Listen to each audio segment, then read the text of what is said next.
So when are we starting, Gary? I feel like I've missed something. What the fuck is this?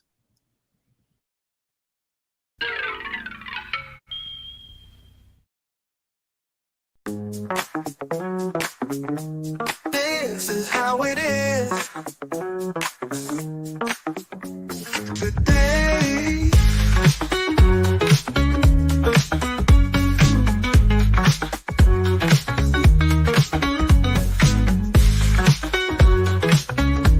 This is how it is today on Pop Culture Minefield.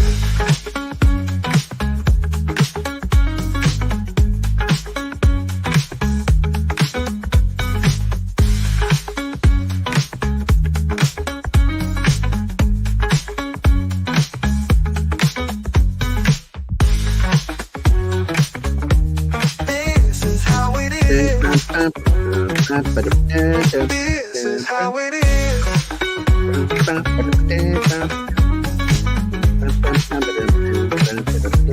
today on Pop Culture Minefield.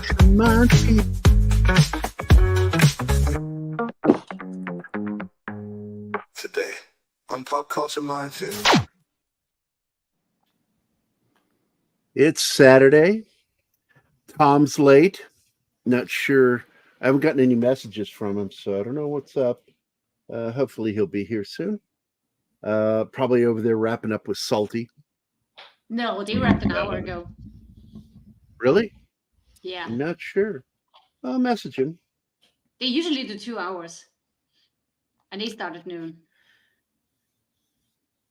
Hopefully no one's got the back of his favor head up against the wall, asking if his dues have been paid. Because you know what old Jack Burton says? Who? Jack Burton. Me! It's Christopher Moonlight. Me. Old Jack Burton says, what the hell? Chris, Yes, sir. you know Benny's in the chat. We have ladies in the chat. Well, I started off with the lift, but I'll do it again. Okay. There we go. Yeah, for the ladies. So you got to watch out, guys. We were talking about dangerous gases. You got to watch out for that dihydrogen monoxide. I sprayed after I left the bathroom. What a way to start a show. That's Darn Gary's near a way of universal solvent, Gary. Yes. Oh, wait, we're on right now? It's in everything. It's dangerous. It's in everything. Yes, it is. And you Whatever you thought do, seed don't oils breathe were it. bad. It'll kill you if you breathe it. Yep, it will. So I drink anyway, it it's Saturday. It's Saturday. You ain't got a job. I'm gonna get you so high. All the I'm sorry. reflexes. I'm stealing a line from Friday. I shouldn't do that on a Saturday. You ain't got shit to do. Yeah, that's right. Except for talk about Big Trouble in Little China. My number 5 favorite films of all time. It's got just to start it off. John Carpenter is a huge fan of John Wayne and John Ford as a filmmaker, and so much of that classic John Ford shit is in his movies. All the way back to Assault on Precinct 13. But what I loved is that he actually managed to make 2 films with Kurt Russell, where Kurt Russell is basically doing an impression of great Western actors. Clint Eastwood with Escape from New York, and John Wayne with Big Trouble in Little China. And he really is. It's, if you pay attention to his mannerisms, the way he walks and everything, he's doing a version of John Wayne. Well, pretty much to a T. He'll even do this, the way he talks. It's funny.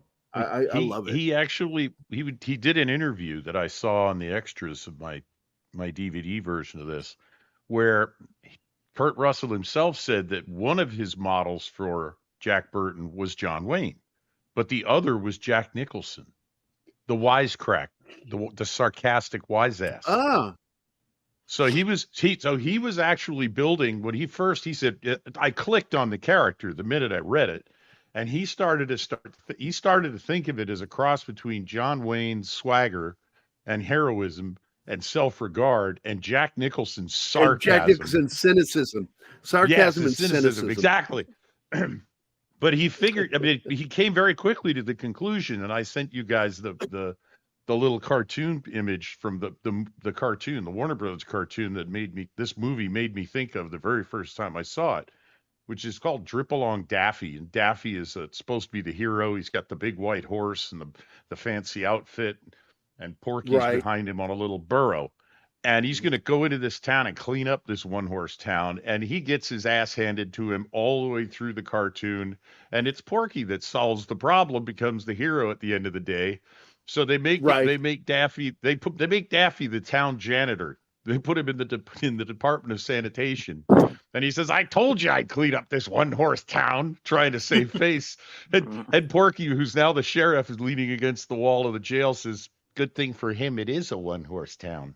And that was that was Jack Burton's character, and Kurt Russell saw it instantly. He said, you could swap these two characters, Jack and the little Chinese guy. And he started to talk with Carpenter, and there's more to come, but that's a really interesting interview. If you've never seen it, it's on since Tom's not here, I can actually say this name without having him explode on screen. It's the Shout Factory Collector's Edition. No. Big Trouble in Little China. And they have a whole second DVD of extras, and one of them's interviews with the actors, and the interview with Kurt I found fascinating. It was actually very conscious for him. This character evolved as they made the film. I love this character of Jack Burton. And one of the things that I always held him in a little higher regard than anyone else, because he's comes across as the fool, but he is completely, even though he puts on airs, he's completely loyal to his friends, and he has very strong values of doing the right thing. He'll complain about it the whole way. He'll act like he's whiny. Yeah, I just want my truck. But he is a hero, and ultimately he is the one that, spoiler alert, ends up killing David Lopan. And also he's surrounded by people that treat him kind of like he's a fool. Like, there's the scene where he doesn't want to drink the potion from the 6 demon bag, exactly. And he kind of, his friend gives him a patriotic speech because he knows it'll motivate him. But ultimately, it's the values behind that speech that make him the hero. And, as much as people act like he didn't do anything, at the same time, they really couldn't have done it without him. These harebrained schemes of pretending to be phone repairmen and going in, or him being Henry Swanson's my name and adventure's my game. He's the one that goes in wholeheartedly on everything. So I really see him as a hero. And despite being a fish out of water. About, by the way, Chris, is that it's an old one. It's great. It's here's to the Army and the Navy and the battles they have won. Here's to America's colors, the colors that never run. May the wings of liberty never lose a feather. Exactly. It's a great saying. Oh, yeah. So I love Jack Burton. All the more is the fact that a lot of people around him, especially foreigners, think he's a fool, but really he's the heart of what makes America so great. God bless him. Yes. Kurt Russell's comment was very much like yours, except the only thing that holds Jack Burton back from being the hero is that he's always one step behind until the very end of the movie that you already spoiled and gave away. It's been out for a while. No, I know. Yeah, we don't worry about spoilers on movies that are older than my underwear. But not by much, right? Well, I'll take the fifth on that. But yeah, I love the character. This character is, I mean, one of the things, the other thing obviously is I can only think of one other movie that I think is as quotable as this one, as everybody's been putting quotes in the chat. I put one in. The Princess Bride's about the only other movie I can think of that has so many phrases that have entered the lexicon, that have entered pop culture. Army of This one, Darkness. maybe. I will But I date mean- myself. Maybe it doesn't apply now, but Young Frankenstein. Oh, yes. Thought was an infinitely quotable movie and one of my Taffeta, favorites. darling. Taffeta, sweetheart. Taffeta, sweetheart. Yes, yes. No, the dress is taffeta. It wrinkles so easy. Yes. Yeah, what knockers? Thank you, doctor. Yeah. Oh, yes. I mean, but Frau that's Blucher. Yeah. It's interesting that's for Mel John Brooks. Wayne as an influence as well, because originally it was in the Old West, and then they put it into the modern day when the one guy rewrote it. Yeah, I think it works really well as I don't know, I Californian, go back and forth from Southern California up to San Francisco. When you go to San Francisco, you visit Chinatown. That's like, know, I don't know what it's like these days, but yeah, it just, and it was kind of an unexpected movie. I didn't see it in the theater. Came on. Nobody did. HBO. Nobody saw it in the theater. I remember the first time I saw it. I can't remember where we were, but we were traveling. I was traveling with my parents, and the hotel had HBO, and it came on, and my dad and I watched it, and we were both like, "Wow, that was really good." We just had no idea what to expect, and of course, I, being a little kid at the time, loved the kung fu and the the magical elements, and the special effects were amazing. By the way, I have to mention special effects were by Steve Johnson, who I've interviewed on my own channel. And he just actually announced today, he said, don't smoke. I have cancer. Tongue cancer. They had to remove I think he said a third of his tongue. So I hope Oh man, that procedure went sucks. well. But he has a channel. He hasn't posted anything to it in probably near a decade, but called Rubber Rules, and amazing stuff about his special effects from shows like Species, Fright Night, and of course Big Trouble in Little China. And he's no holds bar. That guy will not hold back from telling a Hollywood story that'll get him in trouble. So, hey, Tom. Hey, Tom. Hi, Hey, Tom. how's everybody doing? We're we in are big doing trouble. okay. I'm China fine. is So How yeah, are you? while Tom is Biden. here, Hey, let me Tom. go ahead and get into the chat here, because we have a lot of people that have commented. First in the Nice. chat, of course, is our good friend Penny. Christian Delorme is here with the Vinyl Revival. Snortopupus is here. Hello, Snort. Let's see. Anybody else jumping in here other than people that are in the fucking panel? Yes. Andy is here. Slasher Fred is here. Let's see. Read by Reed. Nature is here. Jason Knight, a good friend of mine here from Springfield, Missouri. Let's see. Dragon Ruse is here. Eastland Burkholder is here. Let's see. Anybody else jumping in? Oh, JPRPH1 is here. Man Squatch is here. Anybody else there, Martin? I miss? Nope. I think I got We're, everybody. we're fine. And, Yes. In case he either pops in later or listens to the recording after the show is over, I did send a link to Steve Johnson, who did all the special effects for Big Trouble in Little China. And get well soon. We love you. So Is he doing okay? I mean, is he able to speak? What's going on? I don't know. This is actually this morning I logged in and saw on his social media, he just said, don't smoke, kids, I have cancer. And then he explained the thing about his tongue, and that's about it. Really awesome guy. Like I said, he just does not hold back. He talks about working with James Cameron on The Abyss and all the trouble he was in there.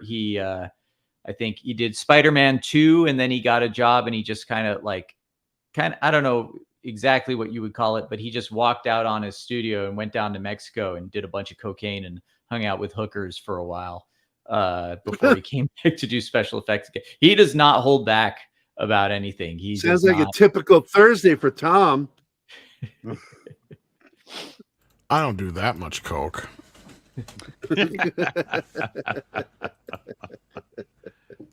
Yeah, I don't know what happened to him. That's really weird because, yeah, he was all over the place and then all of a sudden just, yeah. He disappeared. I think he said he got like, I don't know, because he was making millions of dollars, but the money was flying out the door as quickly as it was coming in because that's how a lot of special effects shops were.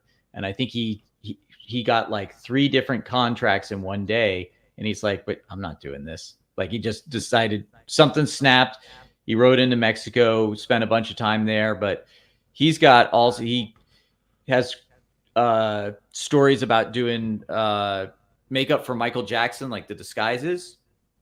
And Michael Jackson eventually fired him because according to Steve, Michael said, he makes me feel ill at ease. And because he would always smoke, this is a story he told at a convention. He says, yeah, I'd always smoke. And Michael would be like, why do you always smoke those things? They're going to kill you. And he goes, well, look who's dead now.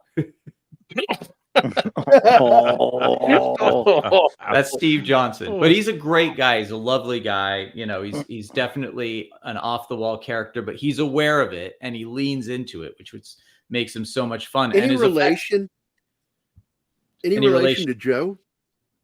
To Joe Johnson? Yeah. I don't know. It's a very uncommon name, so probably, you know. I'm just curious because he was, of course, involved in production, pre-production, and then eventually became a director. Yeah, I honestly don't think so. Here. Steve is from Texas. He's from Austin, I believe. And he was he got his start by writing to Rick Baker when he was like 18, 19 years old. Because, you know, he'd be read the Monster magazines. He found Rick Baker's address and he would send him like photographs of the stuff he was trying to do. And then Rick brought him in when they did American Werewolf in London. So he worked on that. And then right after that, Steve got Ghostbusters and The Howling, because they offered The Howling to Rick Baker. And Rick Baker's like, I just did a werewolf movie. I'm not doing another one. Well, he was hired. But when Landis got greenlit for American Werewolf in London, he had to leave The Howling. And he put, what's his name, Bottin in charge. And which is why there are certain things, there are certain similarities with some of the things that were done production, special effects wise. And the reason was because there was that bit of layover of what Rick had already established to use in the film, bladders, all that shit. That's right. Including, I mean, that's the stretching of the snout. The way they stretch the snout is exactly the same way Baker did it in American Werewolf in London. And that's something that makes sense because, first of all, Bottin is so good with that sort of thing. But Steve Johnson was talking about how he was sculpting with Bottin one night, and he said Bottin was a genius. Like he's just doing this amazing werewolf sculpt, and then he's looking at it and he walks away, and he's like, "I'm still working on my sculpt." And then suddenly I turn around, and I think Bottin was there with like a sledgehammer, and he's like, "Move out of the way." And he's like, "What?" And he said Bottin just went at this thing with a sledgehammer. He said, "What are you doing? That was brilliant." He's like, "But I can do better." And that was just kind of like Bottin's thing. And he said there were other people on that job that were sculpting different werewolves going like, this is good enough. And Bottin was like not having it. I think that guy got fired. I don't know. Again, Steve, if you're listening at any time, please forgive me if I'm getting these stories wrong. But I've heard so many of them, and I just make him mad enough that he'll join the show just to correct you. Hey, if he wants to join the show, I'm sure he would. Boy, you guys would love him. He's really fun to interview. And if he's an effects guy, I'm going to love him. That's despite all the zaniness, and like I said, he's really raw. He even did his video of him doing the same blackface as Robert Downey Jr. from Tropic Thunder, because they kind of look similar. Oh my God. So, but he is he's a very intelligent guy, wonderful to interview, passionate to this day about special effects. So again, if he happens to be listening, we love you. God bless you. Get well, because we want more stories. And we want to see you, become one of those old men that, what do you attribute to that? What Dick Smith did, 120 years old, smoking cigarettes. He's probably quit by now. Anyway, let's go on to Big Trouble in Little China, because we love this movie. This movie, you guys awesome. haven't even started the movie. Start the movie. Where's the THX? I don't have all day. Guys, are you on this show for the first time? We always talk for 20 minutes before we start the slideshow. It's the warm-up. I was still late, and the movie still hasn't started. It's like going to the freaking theater now. It is. We wanted to give you the experience, Tom. We're sorry. Let's go back to cartoons at the beginning. Down in front. I wouldn't have an issue with that.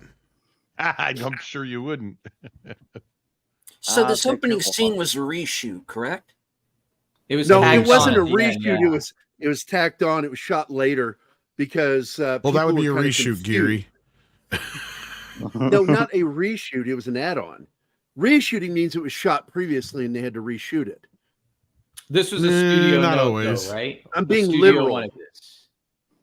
Yeah, this was a tack on because they were kind of confused when they did the studio watch.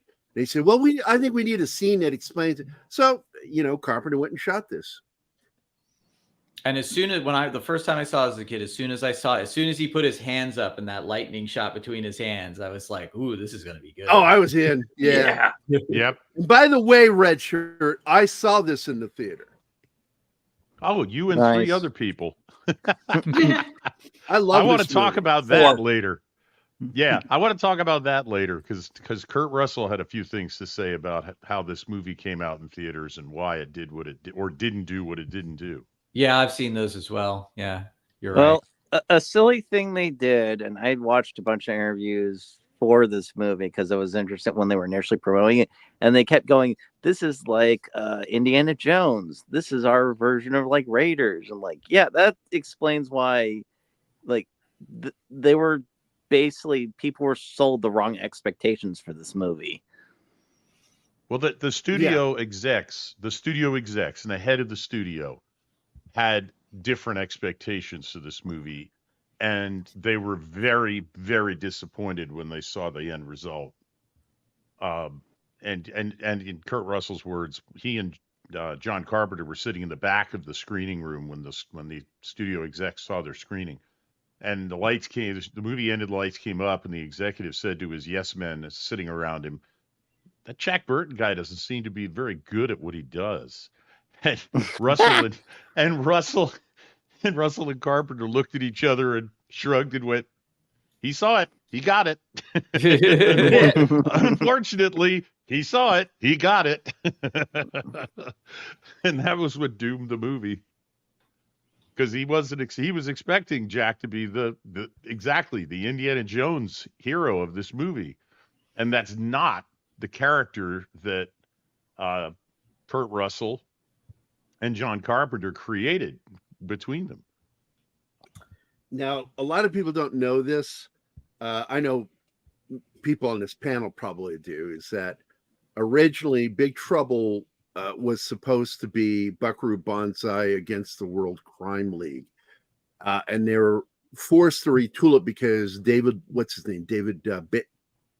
Bagelman, is that his name? Was busy sabotaging the Buckaroo franchise at the time. So this was supposed to be that sequel, and it also ended up being a Western at one point, which we brought up earlier, and ended up getting retooled by Carpenter to be a modern Western because it still feels like a Western. Well, it's also, correct me if you guys tell me if I misread this, but to me, this is also a wonderful parody of Hong Kong wire fu chop socket movies from the 70s. Absolutely. This was his kung fu movie. Carpenter. Yeah, it's a Carpenter culture. was It's a big fan. Yeah. of yeah, that. so it's a culture clash. You have the Western hero coming into a Hong Kong wire fu movie and trying to be the hero of it, and it just, of course, that just doesn't work. He doesn't fit. So Right. Actually, I'd argue he never even tries to be the hero. The only reason he sticks around is he just wants his money, basically, in his He truck. wants And his his money truck in his back. truck. His Yes. money in his truck. And he's like, one of the greatest moments where he's like, all right, man, I'm done with this shit. I just want my truck. I want to go.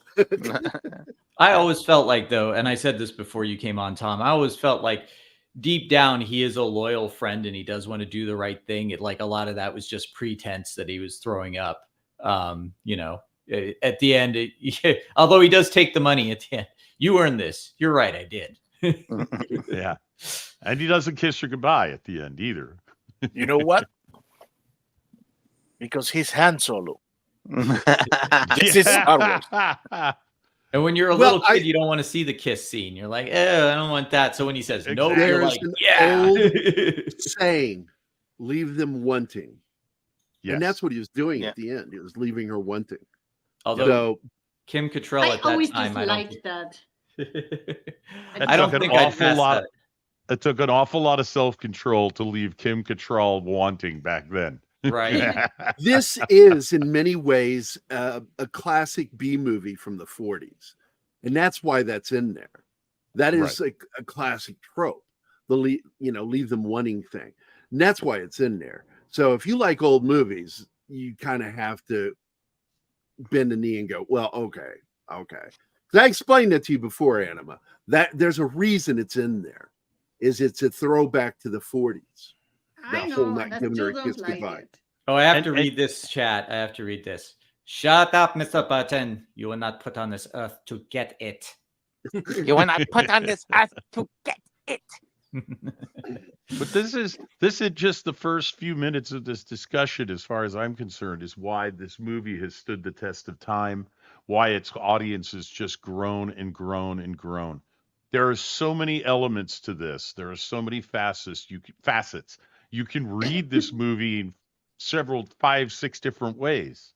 Yeah. And it gets better every time you watch it because you see more things. You notice more things. So there's an awful lot going on. This movie rewards watching it more than once. And there aren't that many movies you can say that about. No, I agree. And by the way, I paused it for a second here because I told Anima, this is one of my favorite moments of foreshadowing in a film. This is the bottle scene. And it delivers the line that you will hear at the end of the movie. Mm-hmm. Yep. Yeah, it's all in the The whole reflexes thing. Yeah. All in the reflexes. Fact of the matter, he's been up all night and he's stinking drunk too.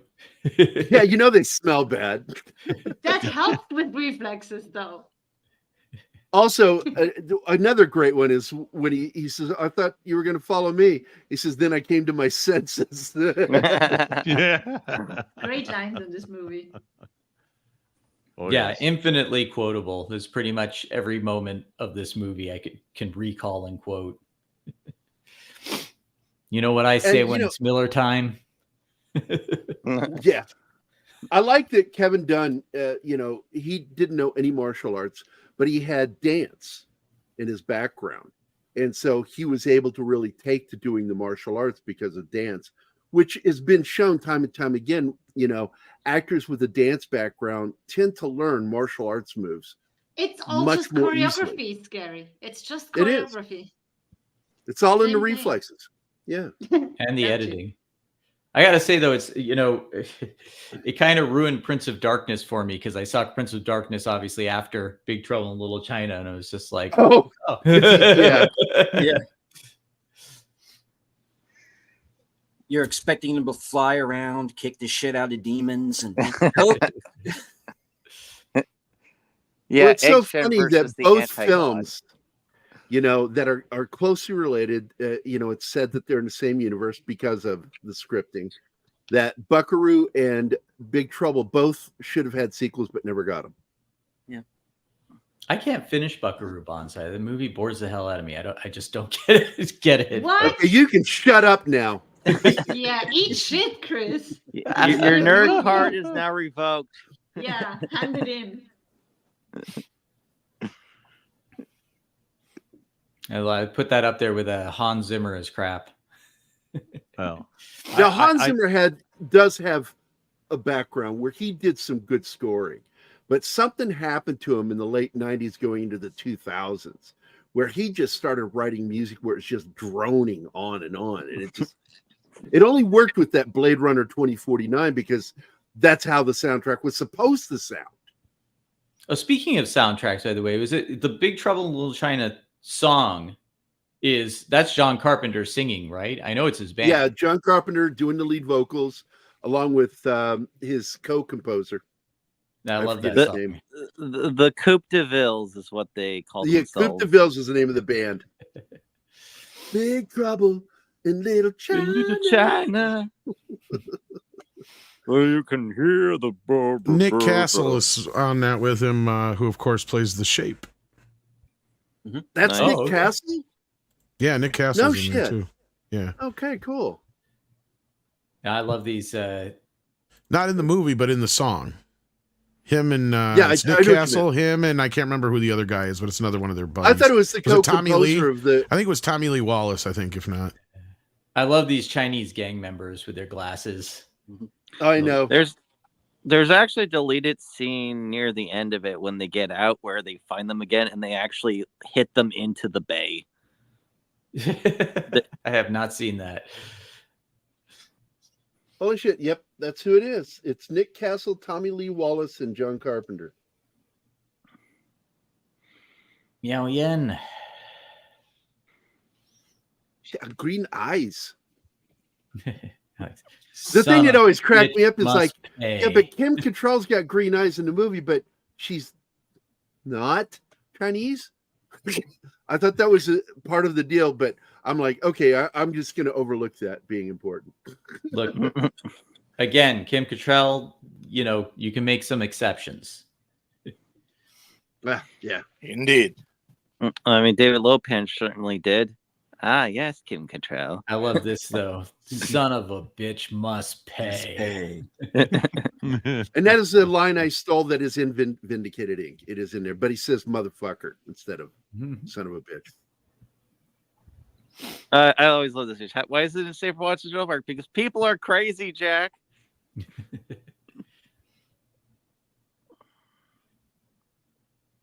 So, by the way, did you get my message, Martin? I sent you privately here in the chat.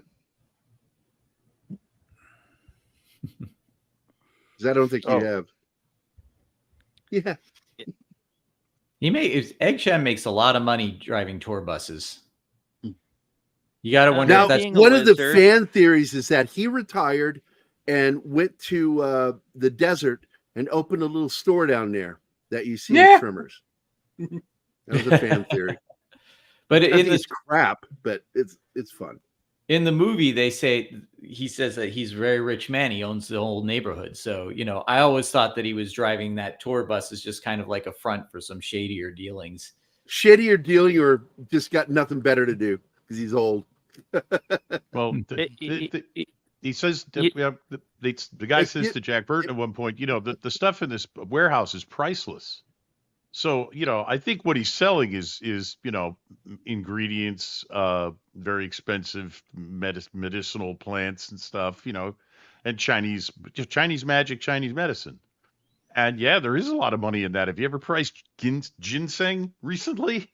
You know what that costs per ounce? I'd rather buy a Caspian caviar than ginseng these days. Oh, God. Could you imagine him going, I need rhino horns? Get them from Africa. But was it Victor Wong? Yeah, he's always kind of good at playing like straddling the back and forth of kind of that Chinese mystic stereotype, and then turning it around like in the Golden Child when he's messing with Eddie Murphy. Yeah.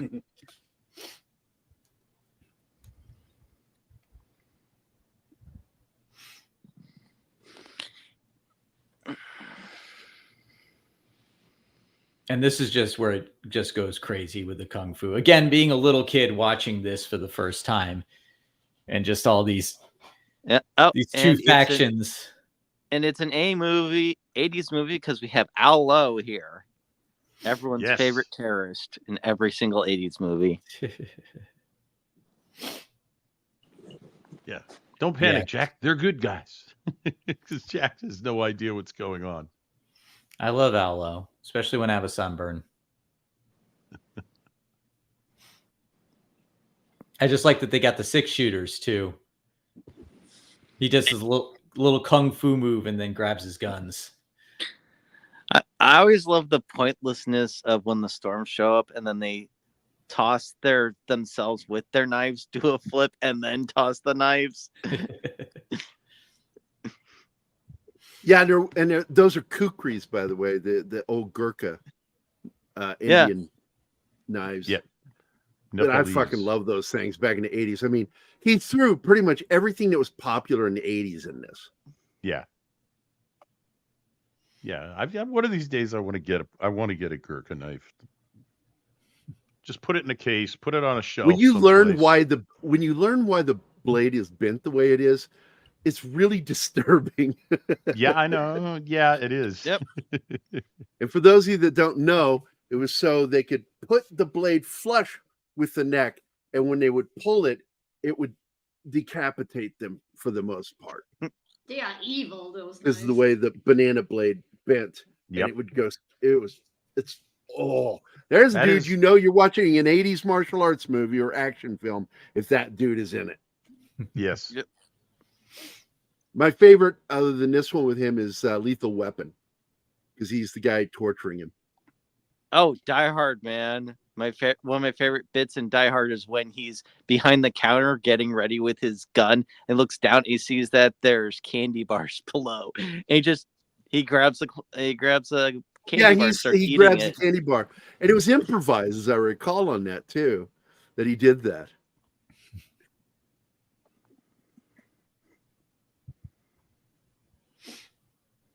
I just love when Jack Burton sees stuff's about to go down, he just pulls his little knife out of his boot. It's gonna... a little tiny boot what are knife. you gonna do with that?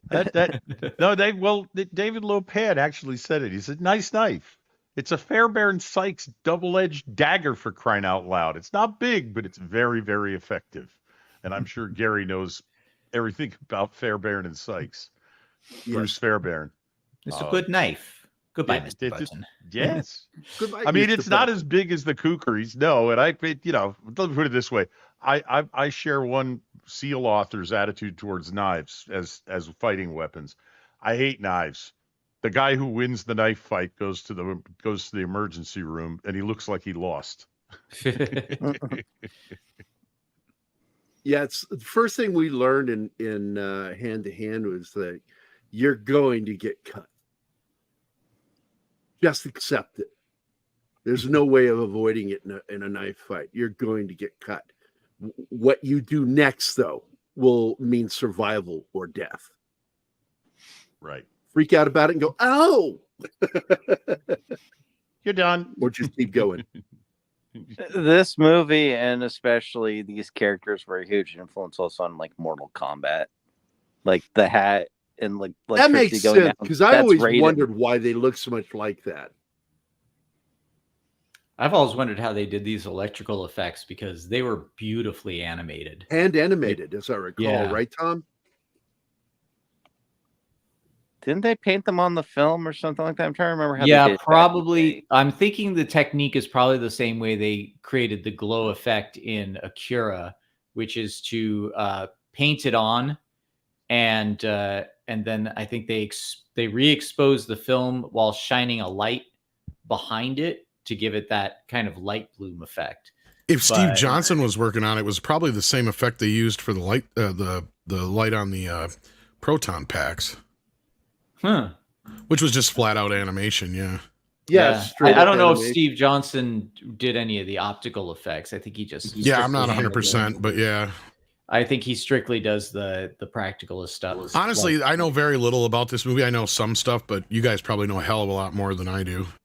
Well, I'd imagine that with later on, the creature with the multiple eyes, they probably handled that very similarly to Slimer, because they handled Slimer as a composite, optically composited puppet with a guy inside it. And it does, I don't know if actually, I think that probably is a full animatronic, that eye creature. I know we're jumping ahead, but isn't it would be the same way they did the asteroid scene in Empire Strikes Back, where you have the black background and then you just have the element in there, and you basically use the black for the composite. I'm trying to remember. Yeah, that matting technique takes about sandwiching 5 different takes together, and that's motion controlled. So I don't know if they would do that quite in the same way, but yeah, the mat they would do for the ships, they would do like a motion control so that the cutout that they did would always match on every shot. And then they would sandwich it together. And if film shifted at all, the exposure, you get these kind of ugly matte lines, which sometimes you see anyway.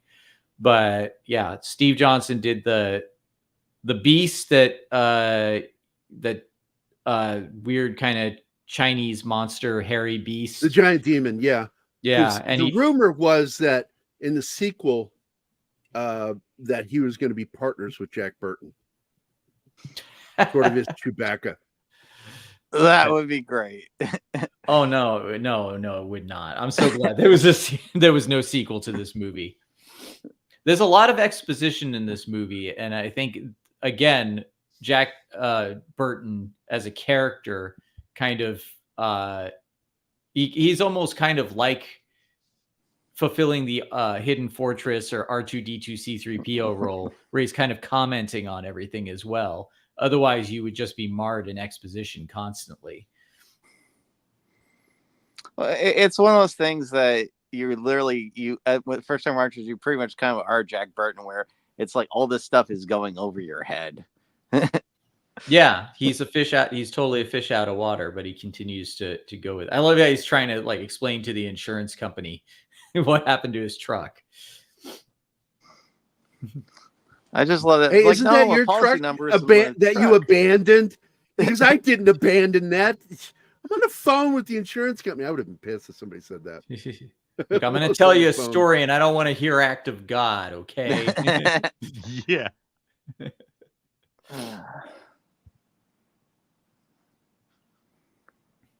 Yeah, he's basically the audience's. To me, he's the audience's entrance into the film, at least for us, an American the Western Greek audience. Chorus. Yeah, the Greek chorus. He represents our interests in the story, and of course, and I got to say, it's an act of gods, plural, not just one. Act of gods. Yeah, gods. Act of gods. Yeah. Kim Cattrall, boy, oh boy, she was a hottie back then, man. Oh, yes.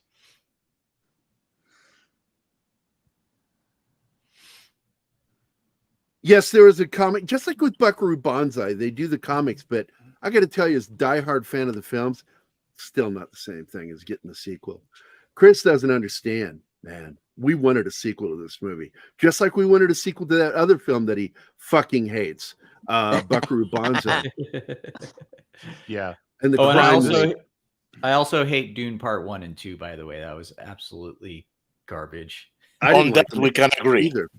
I agree wholly. Once the second film came out, it ruined what was brought forth in the first film.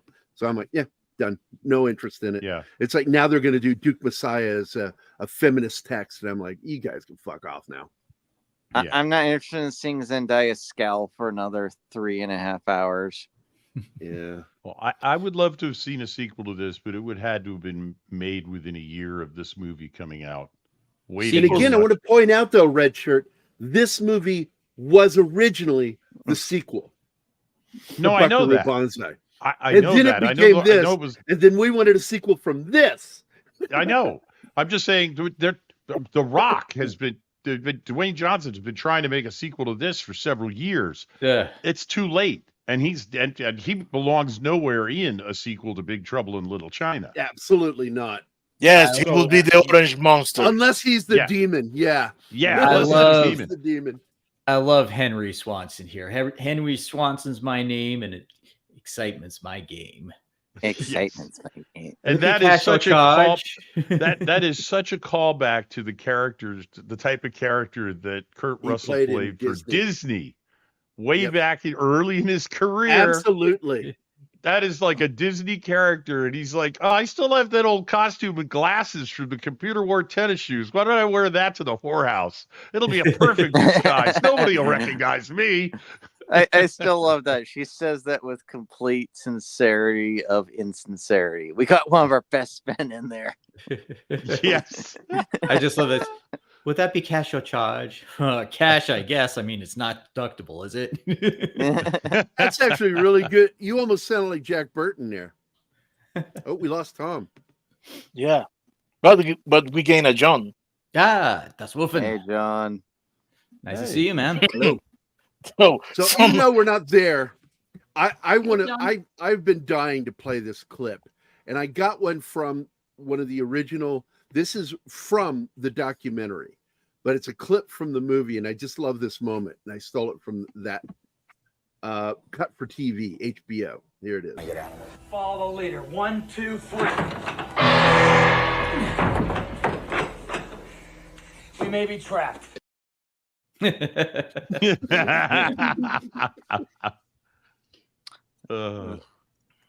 Sorry, I had my audio set up wrong.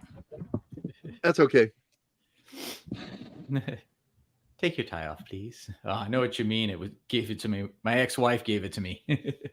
Oh no! I just whenever you do an Asian voice, you just sound like David Lopan, so it sounds creepy when you do it. Yes, he does. Mr. Person. So, question: you think that if they did do a sequel, John Carpenter could play David Lopan now? I've already made that joke, dude. I made that joke. I took that photo of him from the new thing, and he's sitting there talking. And I took that and I said, it took him over 40 years, but John Carpenter finally accomplished looking exactly like fucking David Lopan. I love this. He punches him and then he smiles at him because he doesn't do damage. Yeah. I guess I would say the only way they could make a sequel to this and have Jack Burton in it would be to have Kurt Russell's son play Jack Burton in the sequel. Or just have Jack Burton old. I don't know. Or have Jack Burton I fucking old. love it. You know, Yeah. I would love to see Jack Burton like having to fucking figure things out 40 years later. Like, wait, what? What, Martin? We have $1 silent super chat from Tim. He says nothing. Yes. What's up with Just that, like Tim? Jack Burton. Jeff We've Raver rendered- is here, I see. Have we been starring any of the comments? Yes. Outstanding. We got 13. Outstanding. Let's get with some of these right now, real quick. I There just was a wanna say sci-fi before you series called. Now, I just want to say really quick, her exposition dump. She goes Lopan, and then she just rattles off like all this stuff about him. It's like the hardest kind of dialogue for an actress to say. I love exposition like that, though. It's like it's an information dump. There was a sci-fi series called The Chronicle, and there was an episode in which James Hong also played a character named David Lopan. Oh, that's interesting. I don't remember that series. Oh, yes, I do. Let's With see. John Polito. The most quotable movie of all time. It is right up there.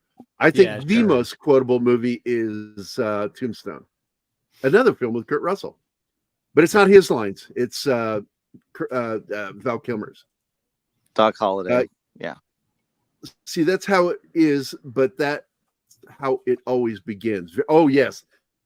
Even though that's a tacked on scene shot later, I thought that was a really good intro.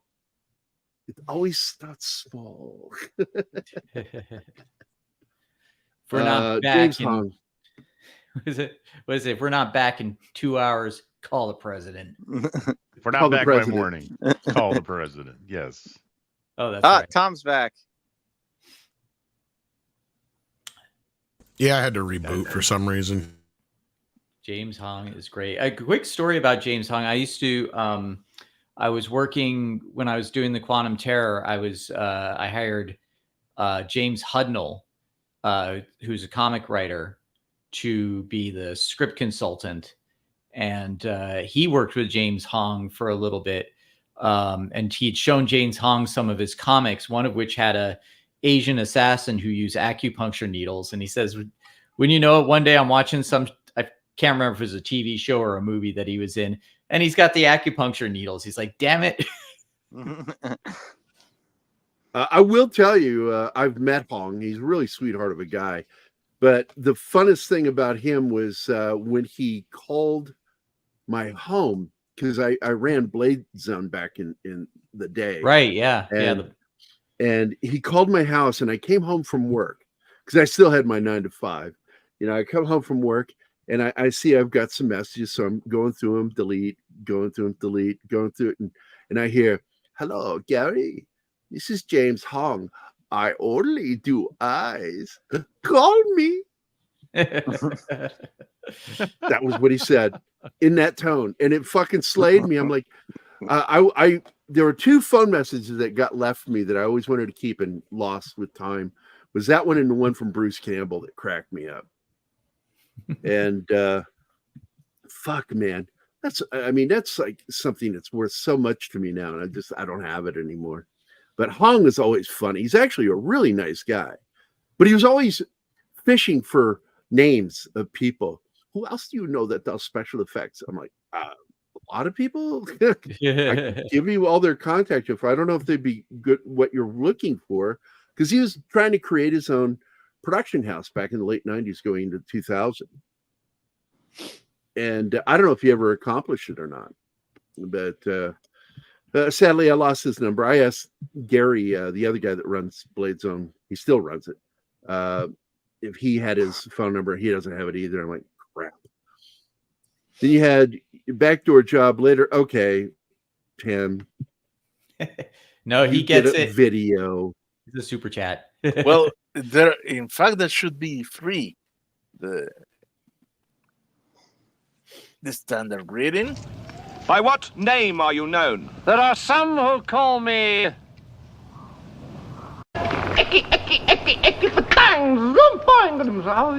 No, now go away or I shall taunt you a second time. The one for his super chat. Oh, you are so big. No, absolutely huge. Gosh, we're all really impressed down here, I can tell you. And the one for the bridge. Holy shit. I just heard a symphony of buttholes clenching all at once. Oh, I love just the use of demons and hells. The hell of the upside down people. Like, what the fuck? Whoa! Max Demon? Holy shit, dude. Indeed. Wait a minute. What do you want me to do for that $50? Keep your clothes on. Keep your clothes on. Do not trip. Thank you. Thank you, sir. Oh my God. Hey, $50 is Jesus. $50. Wow. You know what old Jack Burton says at a time like this? The check is in the mail. Indeed. Yes, sir. The check is in the mail. So I'm trying to think I don't have any great videos for this, because that's one deserving here. Oh, I know. This one will be good. Hey, man, where are you, German? German? You know, Tom, did you like Dead Men Don't Wear Plaid?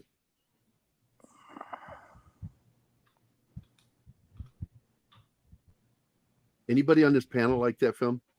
I did. I haven't. I don't know. I've never seen it. Never saw it. I love that freaking movie, dude. Sorry, I have it, but I haven't seen it yet.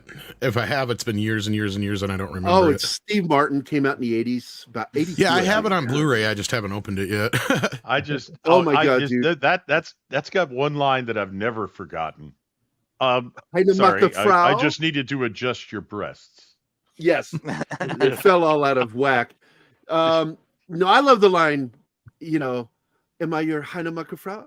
You are my Heinemucker Frau. Well, what does that mean? It means cleaning woman. No, it doesn't. I know it doesn't. It's that mock gibberish German that he would do, Carl Reiner. Well, read by nature, he had seen it. Yep. I love the movie. It's one of the first times, because I don't remember who was doing the interview. Just quickly, either Reiner, I think it was Reiner, saying he was really trying to help Steve Martin get away from stand up and become a comic actor.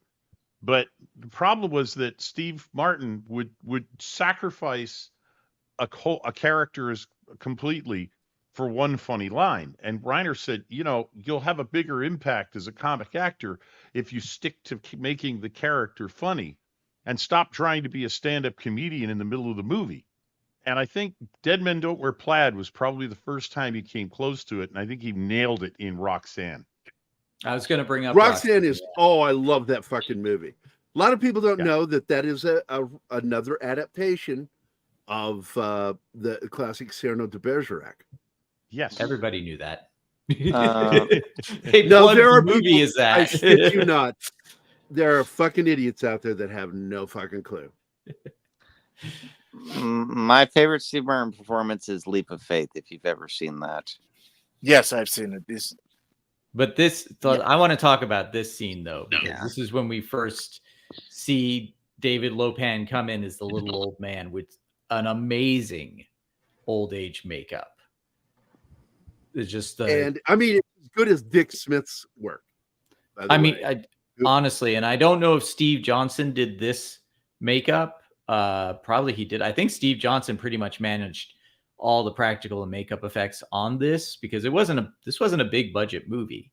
I mean, it was big enough budget, but they had to do a lot with a little.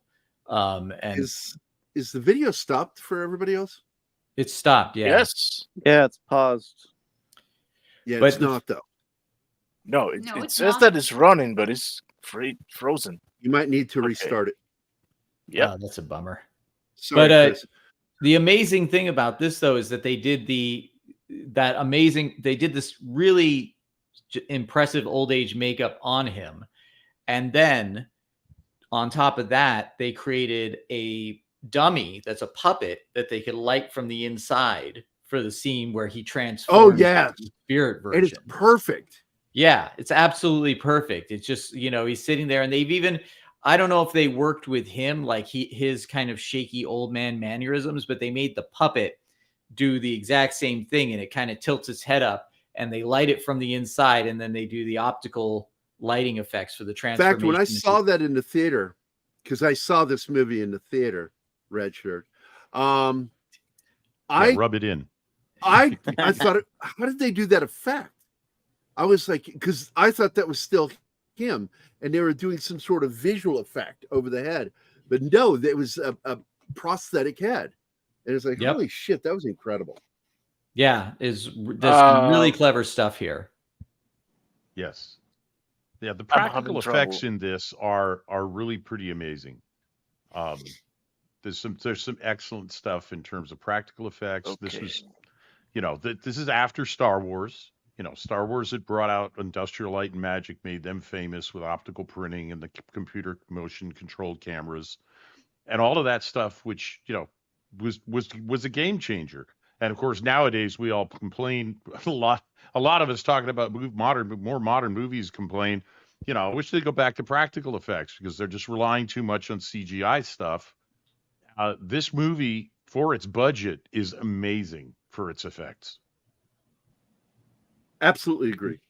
Yeah. And I know these days you just can't go back fully to practical effects, but I think to myself, well, I mean, why not? A little bit of cleanup here and there. The temptation to go in digitally and start messing around with things is always present, and that's what happens. But you look back at movies like this, or RoboCop, Total Recall, Starship Troopers did go digital, but there were Aliens. All these movies had pretty flawless stuff because part of it was that we weren't in a high definition era as well. So the film grain and the resolution could be part of the magic trick. These days, everything's so high definition that you need to perfection all the Yeah. time back in the day. By the way, this is the graphic I was telling you about. Okay, it's working now. I wonder what happened there, Martin. Oh, I don't know. It didn't let me to upload a video or anything, so I had to. And only 2 green eyes now, Mr. Studio Head. Tell me he doesn't look like David Lopan. Jesus Christ. Yeah, see that? Oh, He doesn't look like David Lopan or Jesus Christ. I think one of the funniest things I ever heard about him was from I just forgot her name from Halloween, when Jamie she Lee said Curtis? that she was invited to his house to go over some stuff, and she wouldn't go because she was terrified of him. He looked scary to her. Which David Lopan? Little basket case on wheels or 10-foot tall roadblock? No, right? Yeah. What was the Also, he says a great line now I used to hear from my dad all the time. This pisses me off to no end. I love that line. See this here? This pisses me off to no end. Do we have any clips, Gerry? That or What, hun? Do we have any clips? Because I gave you a timestamp for that one. This pisses me off. No. No. Just to answer the question of what the budget was for Big Trouble in Little China, it's estimated between 19 and 25 million. That's kind of a broad spectrum. Not including marketing, right? Yeah. I and always it's heard 22 million. That's what I always heard. And then the box office was only 11 million. So bummer. I'm sure it did make its money back in made all of its money back. Yes, it did. Yeah. What, Tom? Well, this would be a good time then to point out that I really for a long time thought this movie suffered at the box office for the same reason as The Princess Bride. The Princess Bride, the studio, according to everybody I've heard interviewed, the studio simply didn't know what kind of a movie they should market. Is it a fairy tale? Is it a parody? Is it a satire? Is it a comedy? What the hell is this thing? And as a result, they didn't really market it very effectively at all. So it died in the theaters and it had to come in big. It got bigger and bigger and bigger on home video. I thought that was the case with this movie because, again, it's a whole lot of different types of movies sort of jammed together. The Western, the Hong Kong Kung Fu movie, all of these other elements that they brought in. But that's not the case. According to Kurt Russell in the interview that I've heard, they did the screening. The studio head said, as I said earlier, this Jack Burton guy doesn't seem very good at what he does. And they hate it. And he hated that. And he says, and I know I will not name any names and I don't want to give out any information that John Carpenter hasn't already released publicly because that's not my place. He says, but I know for a fact, because I know a guy who was in the room when the decision was made and this movie got buried. It was a conscious decision on a part of the studio to simply make this movie go away as quickly as possible. I remember Kurt Russell saying he was on the red carpet for this movie, and some journalist said, like, how's it feel to be, you're going to be the star of the #1 hit movie of the summer, and he was just like, yeah, I know the look on his face. I saw that interview. He's like, you tell me, because I don't know. Yeah, it was. Because it's almost like sarcastic. I thought it was almost sarcastic the way he said the hit of the. It's like, wait, who is he talking to? Feel like messing around. Well, didn't this get good feedback in the test screenings they did though? I remember that. I don't know. I don't remember. This is the thing though. You talk about studios not knowing how to market a movie, and this is a problem that's snowballed over the years because as an independent filmmaker, I became an independent filmmaker because anytime I would start to shop around any ideas to the people that I knew in the industry, they go like, oh, I know what the marketing people are going to say. They're going to say, we don't know how to market this. And it's gotten to the point that the marketing departments have gotten so used to saying that about anything that isn't obvious. They've gotten lazy, but the studios make decisions based on that. Like, oh, what's the marketing? What are our marketing people going to think about this? To the point where they've essentially like have their approved, like, oh, just make these kind of movies because this is all we know how to market. They don't understand how to, there's nobody that understands anymore how to look at something special and come up with a strategy to communicate to the audience why they should be excited about the movie. And unfortunately, it's why we don't get very original movies anymore. It's all sequels, prequels, and derivatives. So, that's whenever I hear about that, I don't know how we'd sell this. It's like you don't even want to try. Nobody wants to take the risk anymore. Well, Christopher, I always put it, it's not that there aren't people who are willing to make these types of movies anymore. It's that who's going to greenlight them? That's the issue we got now. Well, in a world too where they, the only method they know now to make a movie like this is to throw tons of money at it. They don't know how to hire the right people. Sometimes the right people will find their way to the movie, but it's not something that it used to be, that there were a lot of executives and producers that would work together that came out of the industry before. So they understood what they needed. Now they're all Silicon Valley people and executives where, before, what was it? There was the studio head that brought John Woo to America. She was I forget her name, but she was an actress before she became an executive. And she had a meeting with all her people. She sat them down. She's like, look, I'm only going to have one note for this movie. Don't give John Woo any notes, because we hired him because we want a John Woo movie. And, and that's what's missing these days. And again, nobody in the West knew how to market a John Woo movie, but they just knew it was going to kick ass. And, on that strength, they took the chance. And then that started kind of a new approach to action movies that went on. I don't know. I think we're still feeling the influence today. But I think Hollywood. I think you touched on it, mentioning Silicon Valley. I think Hollywood has been corporatized to the point where the people in charge are not fans of movies.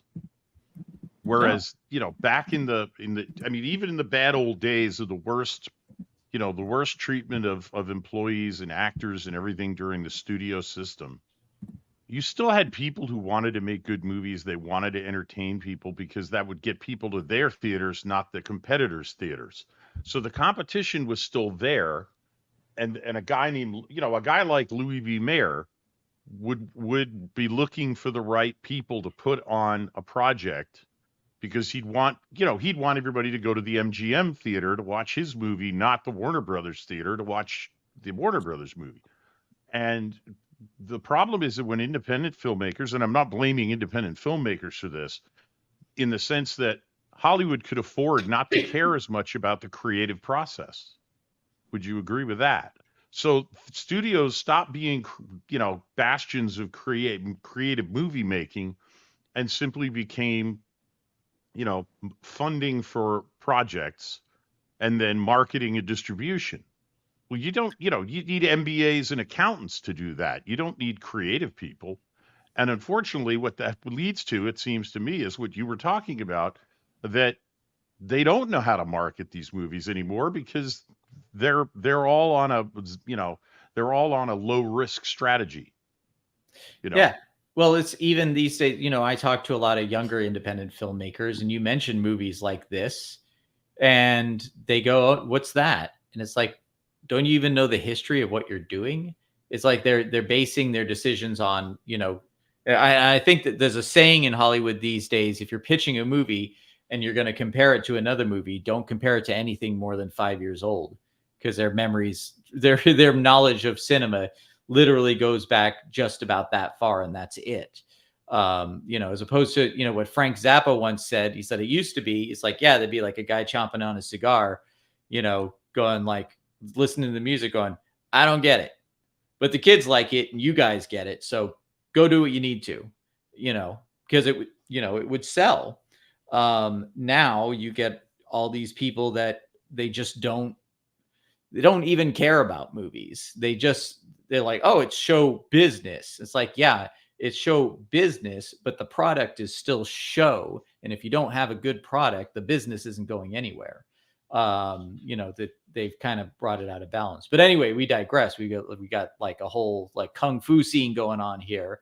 And by the way, they get attacked by girl boss guards and beat the shit out of them. Yes. Because they understood back then that women do not have the same upper body strength as men. Yeah. Call me crazy. But you could call this a commentary on human trafficking as well. Something Hollywood doesn't want to address anymore. No. That's verboten. Yeah. But yeah, the idea that this, like Jack Burton, and we missed the line. First time you ever plugged somebody? Of course not. No. Of course not. Yeah. But yeah, that was so this much. Whole operation is just so weird. It's surreal. It's very dreamlike. Yes. And there's even, was it the friend? I forget what her name is. Margot, was that it? She says like, this is just some surreal Alice in Wonderland. I can't pause it. Well, yeah, it is a bit of a rabbit hole because you have the storefront, yeah, you have the warehouse and all the cages with women in them, and then you have then you have 2 levels below that in the sub basement or whatever. You've got David Lopan and all this crazy stuff going on, and it's just actually Alice in Wonderland, down the rabbit holes is just, to me, rang a bell. It was like, yeah, that's kind of a rabbit hole. And the deeper they go, the weirder it gets. And it's just fine. Hold on a second, man. He's not pausing it, so I got to jump in here. Yeah. This is one of my favorite scenes with Jack when he kisses her. Sorry, I'm just happy to be alive. I like before, like when they're going through the tunnel, it's like, will you stop rubbing your body up against mine because it's kind of distracting.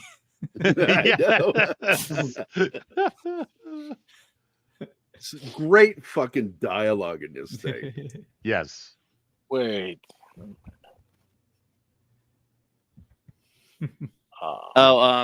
Hey, it's mine HD. It's Luke frozen. Kang was inspired by, if you ever see Riccio, the story of Ricky, it's like 1 for 1. That guy. Story of Ricky Bobby? No, Riccio. Mortal Kombat, the influence for Liu Kang was Ricky. Okay. Yeah, it makes sense. What our movie did we have to reboot again? Yes. There's a good interview on YouTube with the dude who plays Thunder. It's in Chinese, but the English subtitles. I'd like to see that. Yeah. Skipping back through it. Yeah. I've actually said that myself. I don't want to mess with while with we're the getting play. there, just about with about 15-20 minutes left to go in the movie, the Jack and what's her name? Diane. No, the Gracie. Gracie Law. Yeah, the lawyer. They finally get a proper, real, passionate kiss, and when they pull away, Jack's lips are all smeared with her lipstick. And Kurt Russell said, when we finished the scene, John yelled cut. The makeup person came in and was trying to wipe the lipstick off of my mouth. And he said, I suddenly said to John, I said, John, wait a minute, hold it. Jack wouldn't take the lipstick off. He wouldn't wipe it off because he wouldn't know, basically because he wouldn't know it was there. There were no mirrors in the dungeon. So he would wear the lipstick for the whole rest of the film until he saw himself. And John's like, for the whole thing? He's like, yeah. So they did it. John said, all right, let's go with that. And that's why he's got Grace's lipstick smeared all over his mouth all the way through the climax of the movie. Because it was that was Kurt Russell's contribution. He says, no, I wouldn't have wiped it off. He just would have kissed her and kept going. Yeah, that was we laughed the first time we saw that too, because it made sense. Because how many times has the hero kissed the girl and not had any on it? Lipstick, so the fact that, exactly right, and the reveal that they're kissing and then the door opens and he like looks out. Yeah, it's like when the door opens and then you see him step out with the red. It just I remember laughing so fucking hard in the theater with that. I just love that. He's like looking her up and down. He's like, don't worry, I took a potion. Now here, this is great because she grabs each person as they're coming through the pipe. Like, did you see so-and-so? Did you see so-and-so? Till finally she's like, Jack Burton. Then he shows up. And they hug and kiss. And she said, hey. So I'm just thrilled to be alive. Yeah, sure. Let's go. Yes, the score is great. Sad I missed out on the vinyl reissue of the Mondo a couple years back. Let me get back to these because I got a bunch of them to go through. Let's see. The music score by Carpenter feels like a Chinese martial arts movie. I especially love the rock and roll theme. Absolutely. I love John Carpenter's music. If you guys ever watch the deleted scenes, one of them provides an explanation between the character of Gracie Law and the girl Tara. I'm not sure who that is.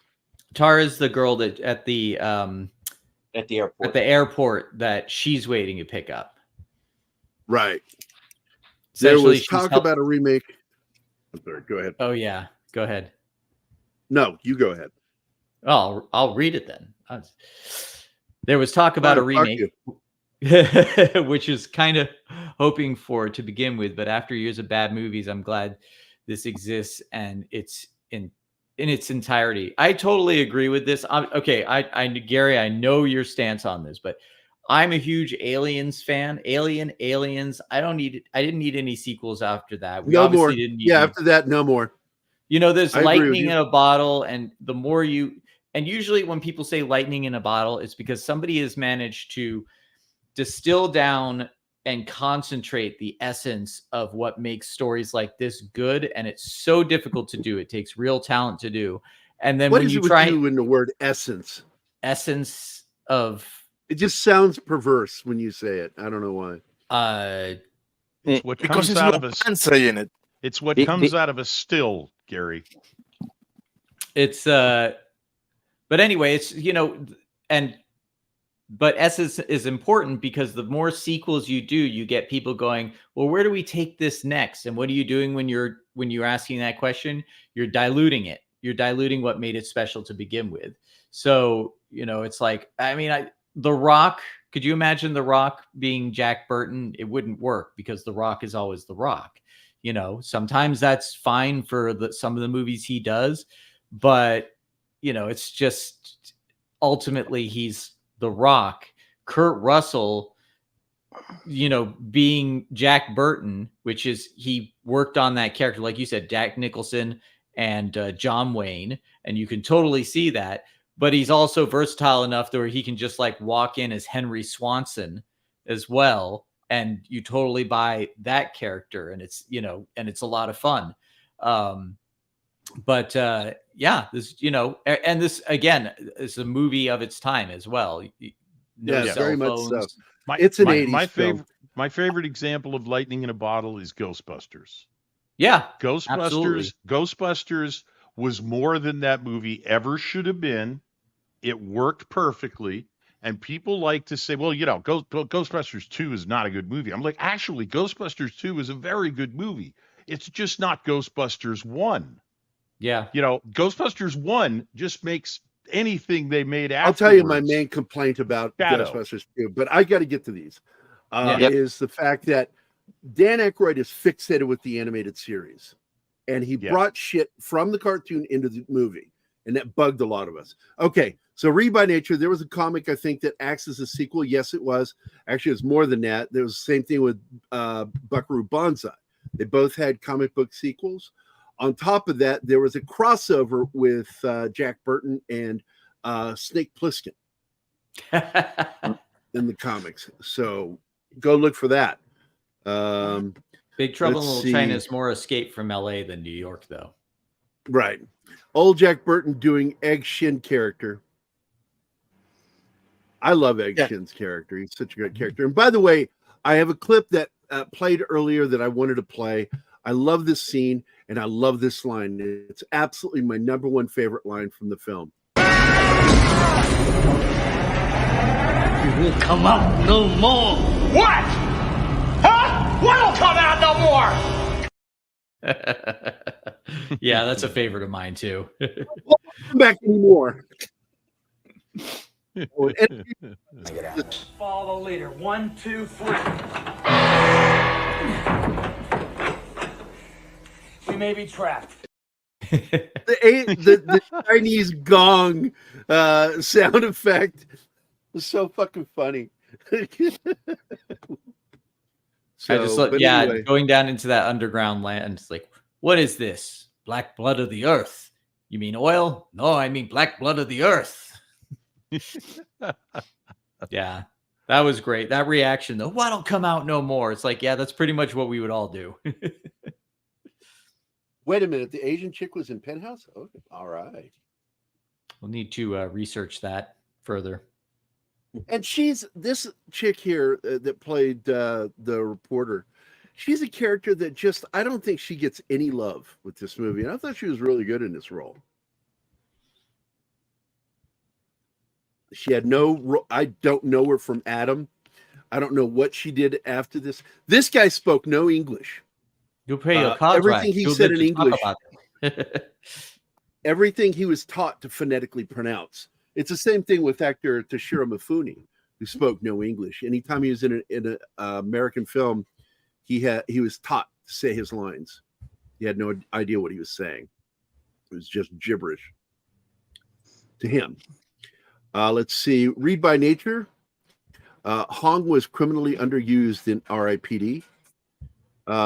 First of all, the film was underused.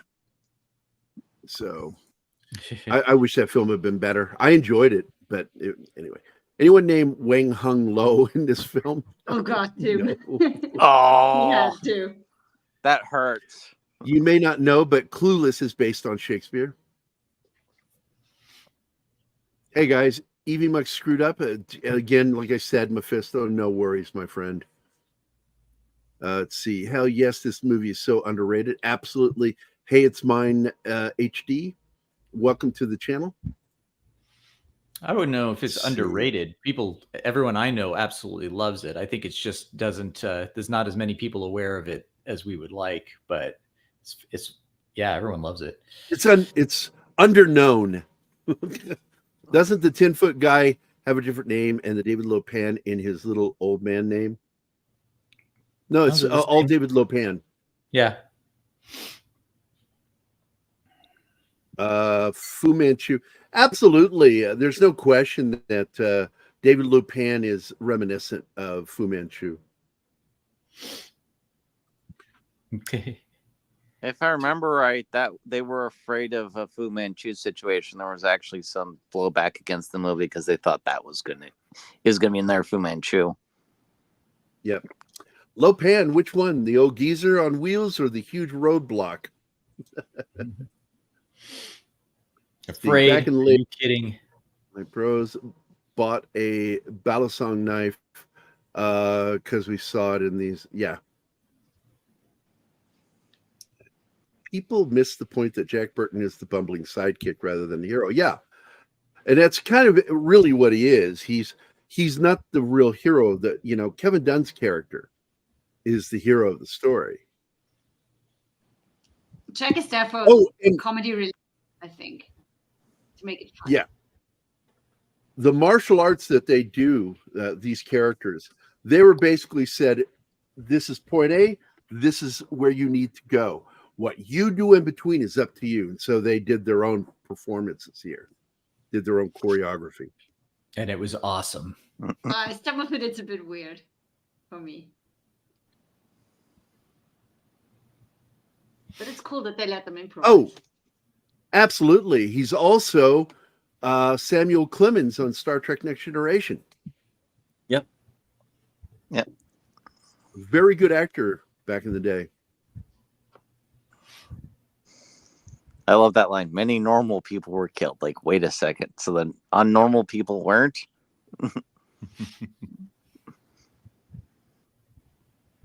Many unnatural people run free. Yeah, here's that scene with the demon. Looks like a grasshopper or something pops out of the fucking hole. What a great set, too. Just fun with the dry ice. Very camp, but very cool. Everything. All the sets in this are fantastic, including the great marriage ceremony room with the neon and the Buddha and just all of that shit. I fucking love this movie. Yeah, it's funny that they have an escalator. I know, right? That's my favorite set, though. It's so cool. It ended up being used in something else, and I can't remember what it was. Yeah, you're right. Used it. Seems like it was something to do with Madonna. I can't remember. They have tamed the bunny blade. I shall marry both women. I kill one, I keep the other. It's like, what the fuck? The best of both worlds. There's so much strange stuff happening. It's just like, yeah, okay, you're gonna grab the blade, and you're gonna float up to the roof, and you're gonna touch the vase.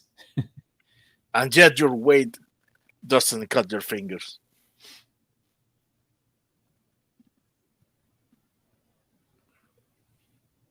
I've seen those in Chinese restaurants. I have the power. I think it's more like the He-Man version. No. I have the power. In the name of Grayskull. That's who it was. Janet Jackson. Thank you, Max. Thank you. I knew it was used in a music video, and I couldn't remember who it was. Janet in the Jackson. alley. Was that Rhythm Nation, I wonder?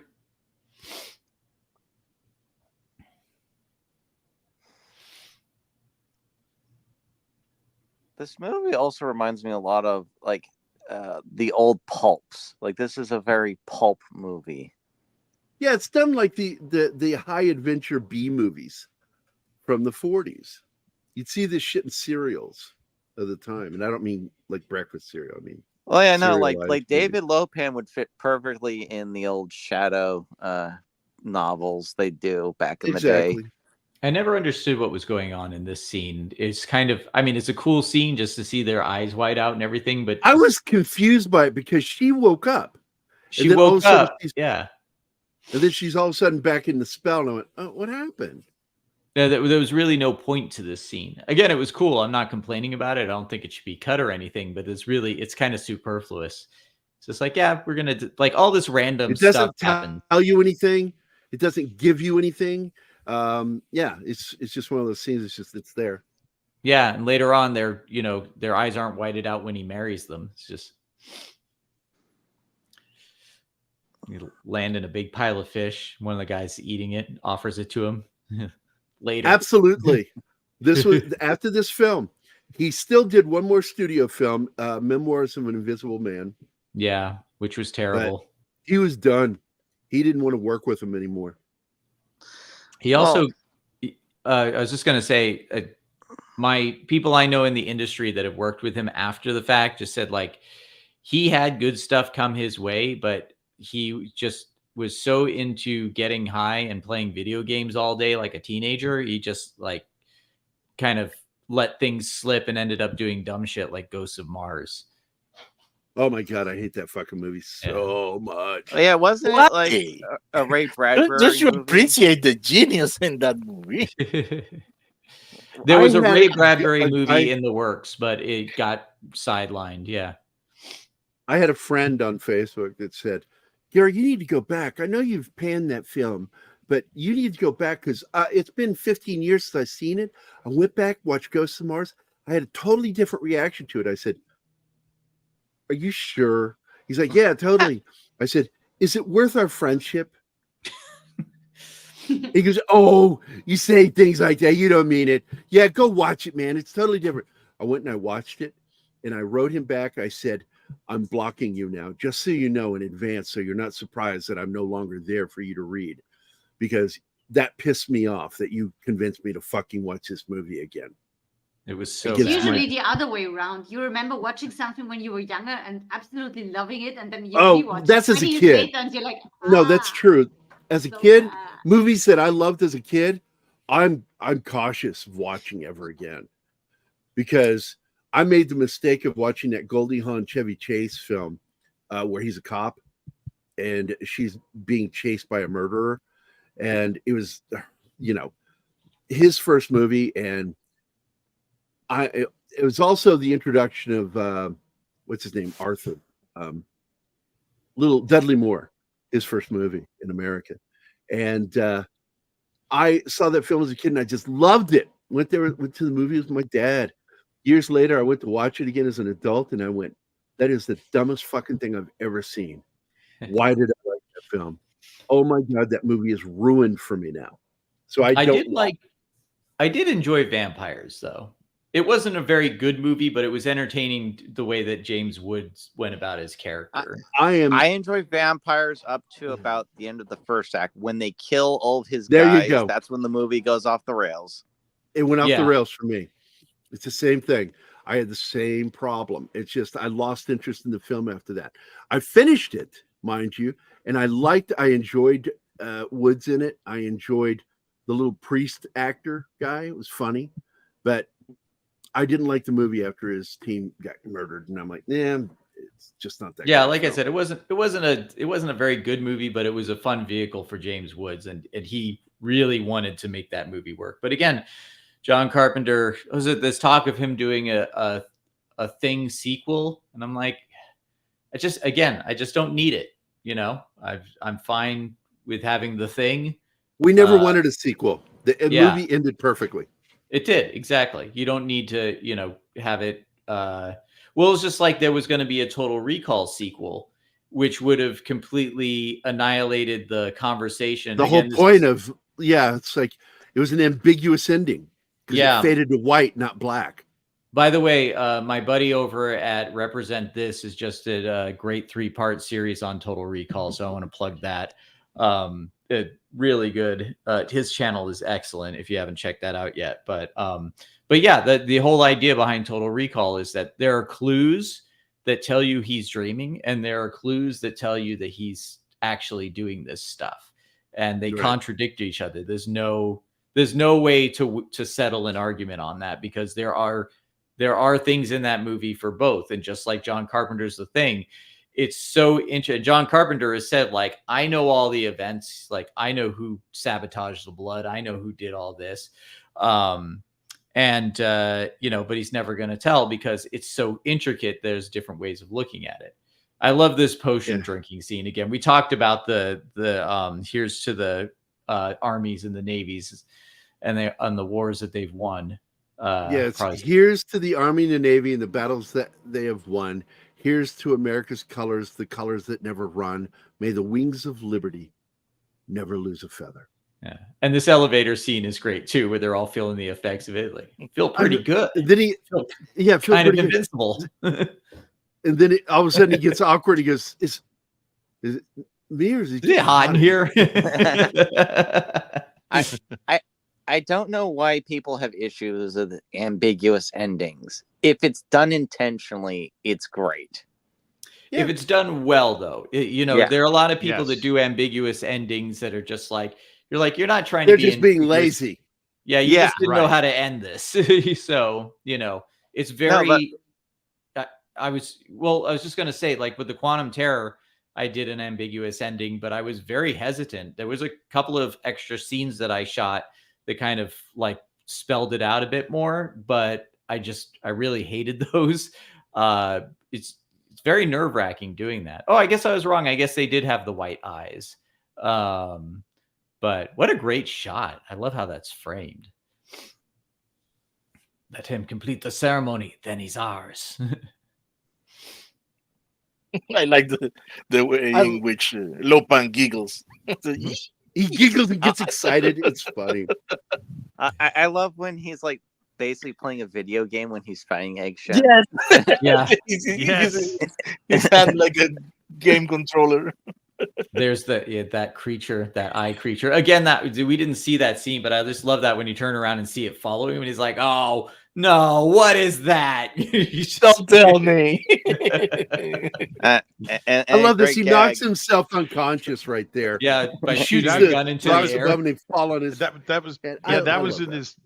was in his interview. He and John were talking about how do we keep Jack Burton out of most of this fight scene because he's not going to be able to do the kung fu stuff, and all he could do is shoot people. We don't want to do that. We want the whole scene to play out. And Carpenter is racking his brains, and it was Kurt Russell who said, "Well, why does he just get overly excited before the fight starts, shoot the submachine gun into the air over his head, and blow up and just destroy some of the arch or ceiling he's standing under, and the falling debris can knock him out?" And Carpenter goes, "That would work. We'd be able to get him through about half of the fight scene that way."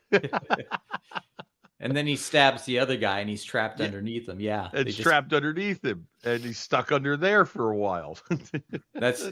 By the way, I love listening to the commentaries, even like Kurt Russell doing the commentary to The Thing. You know, it's this somber, very. Well, first of all, the commentary on Escape from New York, The Thing, and Big Trouble in Little China are some of the best commentaries you'll ever hear. Yeah, and Kurt Russell is like busting up through all of them because he's just having such a good time. He's so much fun. I mean, when he starts talking about Wilford Brimley, he just starts giggling, you know, like a schoolboy, just giggling. He says, and when he starts manhandling that thing on the table, because he's an old cowboy, he relished that and had so much fun with that scene and just laughing, talking about it.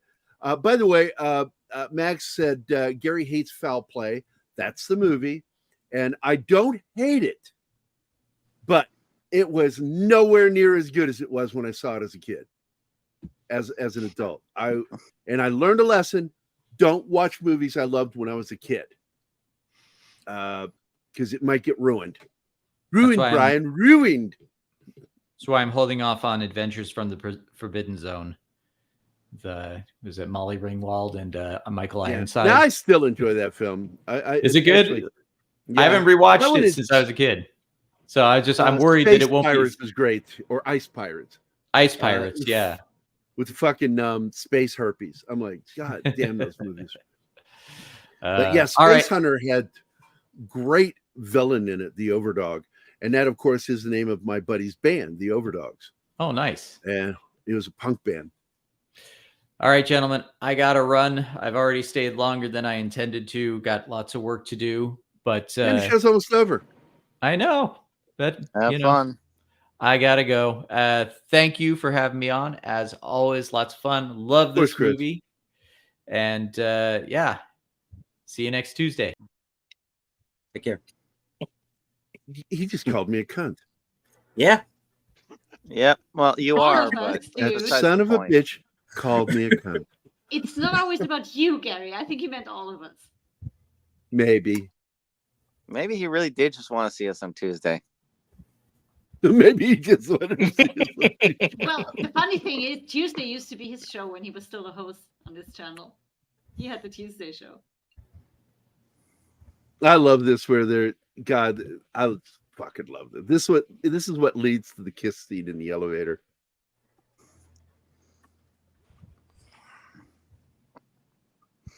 What is that you're wearing? And the way he's looking at her, it's like I drank something. It makes me see things in a different way. Now we blow up the sets because it's awesome to blow up the sets. It's always cool to blow up things. It started, by the way, Hey, It's Mine HD, it started with laser discs. We started getting commentary on those. In fact, the commentary from The Thing, as well as Blade Runner, was from the first commentaries, were from the Laserdisc first. I think it's Hey, It's Me in HD. One of the craziest, like, it was a movie that did not deserve its special features, in my opinion, was Street Fighter. Like, that thing. All right, had, here it is. Like, here it is. Sorry, I'm Yep, not go ahead. missing these fucking moments because I can't pause it. The lipstick. Yes. So go ahead, Street Fighter.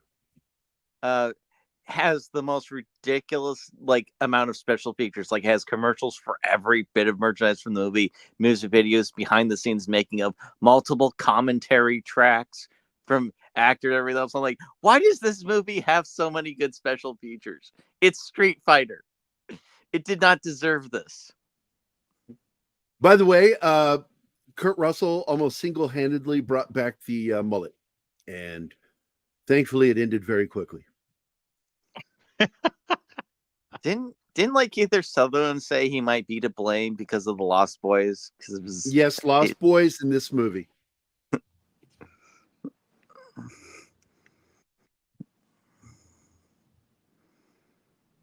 Here it is. Fuck. Yeah. And the best part of this, when he throws the knife, he threw it wrong, and it lands flat against the gong, meaning he didn't throw it correctly. And he's like, "Oh, God damn it!" And he grabs her and puts her behind him to protect her. And he throws it, and he catches it midair and throws it, and that's the payoff for the line earlier in the film. It's all in the reflexes. Yep. Nails him right in the fucking forehead. And it's a great villain death because as soon as the villain dies, for some reason, the place they're in just starts to fall apart. Yep. That's It's all because in his the magic reflexes. is gone too. The moment he dies, holding the everything magic together. is gone and the place is not being held together anymore. Hey, It's Me in HD, even though I want to say, hey, it's mine. This Animals has been a delight. Has been a delight. Definitely subbing and coming back. We're glad to have you, man. It's good to see you again. And thanks for dropping in. And Martin, my language center has checked out already. Don't worry. I don't want to get a headache. I don't think he's going to stop. This and Riccio have the best exploding body scenes in. Yeah. Oh, sorry. This thing is Meaning of Life has a great exploding body too. Oh God, yes. Wafer thin. It's just a waffle thin mint. Bon appetit. Takes off running. I do love this effect when the wooden thing falls down behind him. It's all burning on fire. Well, this whole scene with him, he's releasing all this energy out of rage. I love all of this. Come on, Jack. He barely gets away, almost gets nicked in the ass by the lightning. And then they drop one of the Buddhas on his head. Jump. He jumped all the heights of that corridor.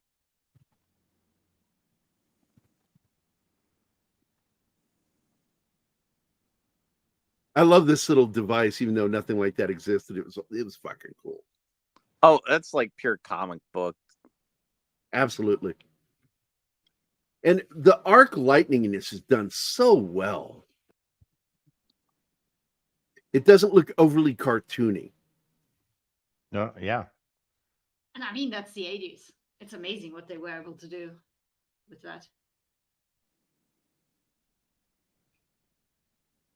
Because wasn't ILM involved with some of the visual effects on this? Because they did the effect over the building, which is very similar to the Ghostbusters effect. I think a bit. I forget how they split things out because this was they did this very fast, if I remember right. Because they wanted to beat the Golden Child at theaters.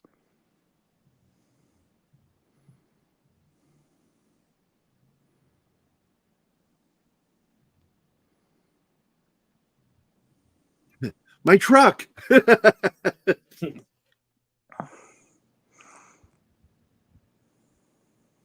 me take a look at this real quick. Visual effects, optical. No, I don't see. No, nope. I am not seeing ILM. Yeah. They were the go-to place if you wanted to do Ah, optical matte I printing. stand corrected. They were involved because Richard Edlund was visual effects producer on this, but he had stepped away. He wasn't with ILM anymore. It was the other company that he had worked for or created that worked on movies like Ghostbusters and Fright Night. Well, yeah, the exploding was it whorehouse in the middle of the movie definitely feels like a Ghostbusters effect. Yeah, it's got that glow on top. Yeah. Yep. This is a great scene. Everybody's just talking, having a good time, and Jack Burton's about to leave, and Egg Shin takes a hit off his bong, heads over, say something to him. Lopan is dead, and the evil spell has been lifted. I'm going to head to New Mexico and buy a store where a bunch of monsters will be and trimmers. And I said, the failure of that theory is that he doesn't use any magic. Right. Yeah. I just love that those two start a relationship out of nowhere. It's just like one of the subplots in the background of the entire movie. Yeah. Yeah, that's crazy value. Sell my truck, settle down, get a bigger truck. Sooner or later, I rub everybody the wrong way. And I have said that on multiple occasions in my life because it's true. I mean, you've rubbed me the wrong way multiple times. I keep telling you to stop rubbing me, damn it. Stop rubbing me.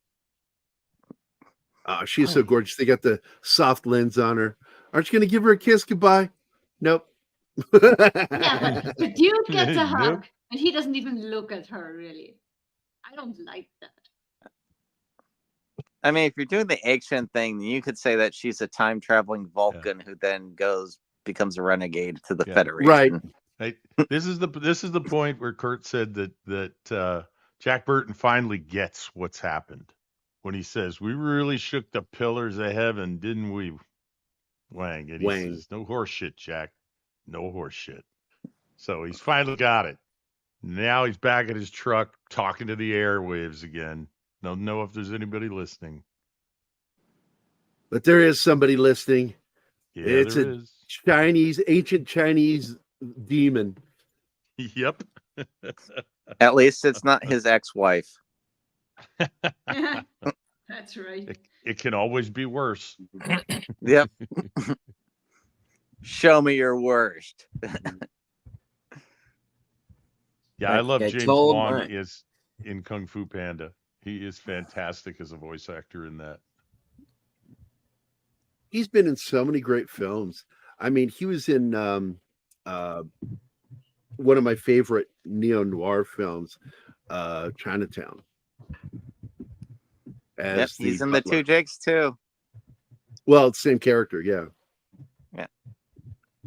Anything he's in, he's always fun. He was in that weird Art of War with Blade. His name. Wesley Snipes. Snipes. And God, he's in so many films. In fact, he was in that film when I knew him. And I brought up the fact, it's a pretty good film. Do you enjoy that shit? Yes. That guy's still working, man. He's old. How old is he? Like He loves movies. As far as I can tell, he genuinely loves cinema, which is why he's stuck with it. Well, he's been around for a long time. First thing I ever saw him in was an episode of Perry Mason. Yeah. He played the lawyer for a Hong Kong jewelry merchant. Perry fucking Mason. Black and white TV, man. So, but anyway, man, we had a good audience today. It's good seeing everybody. And yes, he is a legend. I agree with you. Hey, it's me in HD. Still want to say, hey, it's mine, like German, MEIN. Well, you better get used to the name because that's a new member now of our channel. Yes. Wow. I mean, it's wow. You're lucky if you do anything. No. Like 60 I just years. looked him up on IMDb. James Hong's first credited role, first role in IMDb, is in a movie dated 1945. Yeah. Holy cow. Yeah. I mean, That's he's so 79 years ago. If I recall, was it one of the commentaries Carpenter brought up that he originally started with, like, I think it was blackface in comedy. Like, that's how long ago. Oh, yeah. Yeah, he's been around for literally through multiple eras of Hollywood. Just stayed working. What's He was in 2 episodes of Mike Tyson's Mysteries. I love that show. That show should have never been canceled. Mike Tyson was given to this world for 2 things: beating the fucking shit out of people and making that cartoon. Wow, this is incredible to me, because I mean, I look at, what I consider to be prolific actors that got 150 movie credits and television credits or something like that. James Hong has 461 credits on IMDb, with Film and 3 television. upcoming, with 3 yet to be released. God bless him, Holy man. cow. I hope he is, dies doing what he loves to do, man. That's some good shit. I actually just saw the episode he did of the FBI, a TV series I watched when I was a kid. He was in season 1, episode 32, The Hiding Place. And I enjoyed that episode. I just watched that 2 days ago. Let's see. Let's go back to the beginning of his career. Let's look at some of the shit he did. Genghis Khan, the Story of a Lifetime, 1945. Doesn't say what he played. Let's see. He was in the Dragonfly Squadron in 53. He played a South Korean pilot trainee. The Shanghai Story. He played a driver. Let's see. He was doing a lot of good parts. God, he's the 5th brother, uncredited in the movie Love is a Many Splendored Thing.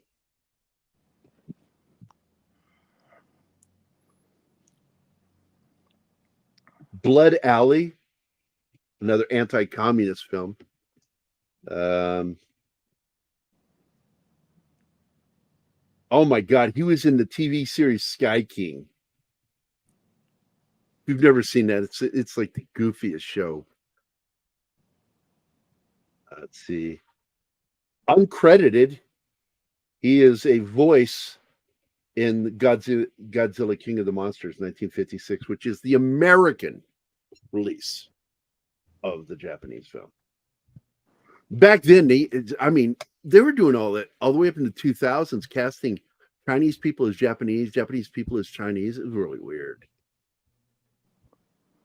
They didn't care They're back getting then. a little better at that. Oh my God, he was in Battle Hymn, 1957. Oh man. Dragnet, he was in an episode of the second series, 1958. A lot of people don't know there were 3 series. There was the 1952 series, the 58 series, and then the 68 series.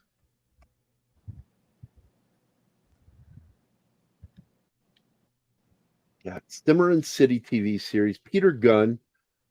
Oh my God, Steve Canyon. I always thought that was like a comic strip. Bat Masterson, Zorro. Let's see when he gets into some serious roles here. Nope, not yet, not yet, not yet, not yet. Nope. Nope. Nope. It looks like we're already into the 60s. And he did 2 episodes of Perry Mason. I only remember seeing the one. He is in the movie The Satan Bug as Dr. Yang.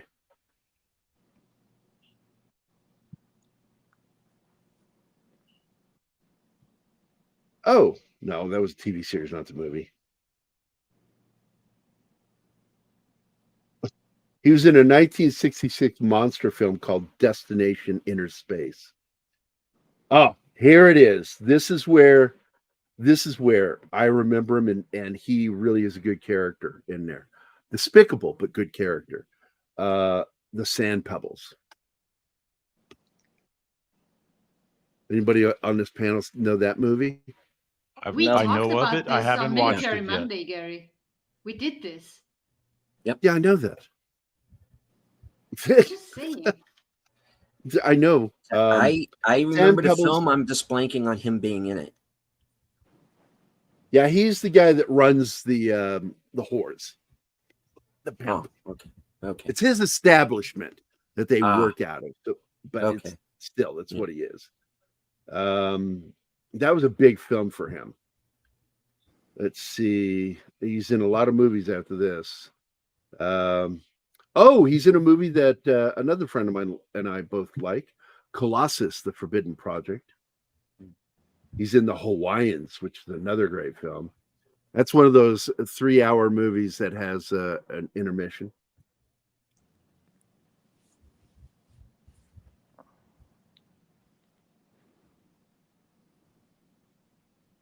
Yeah.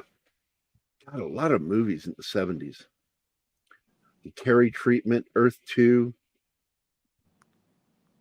Forgotten Man. Oh, man. I love James Hong, and I'm glad we still got him. So that's all I got to say about that.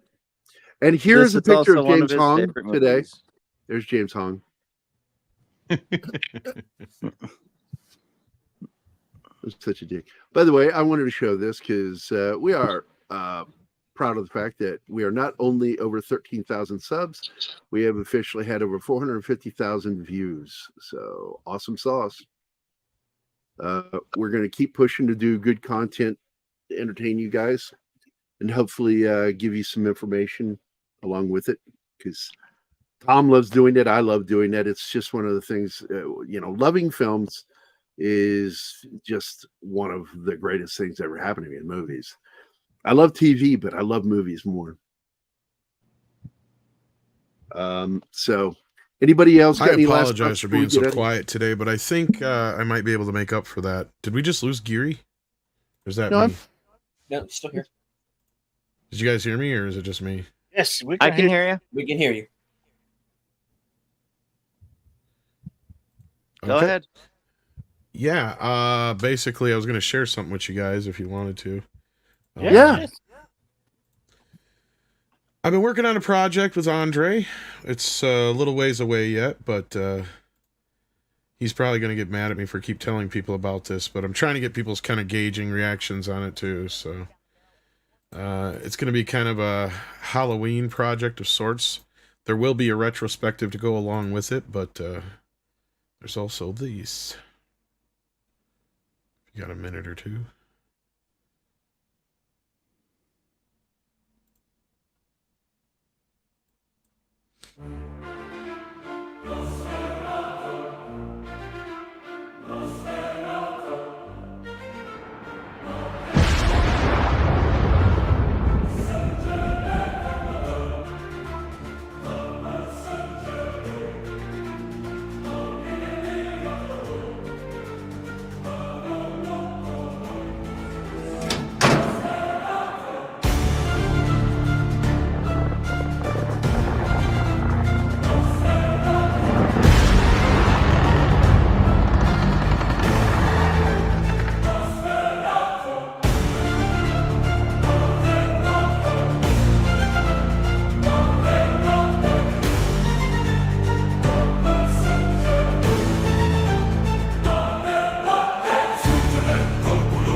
There you go.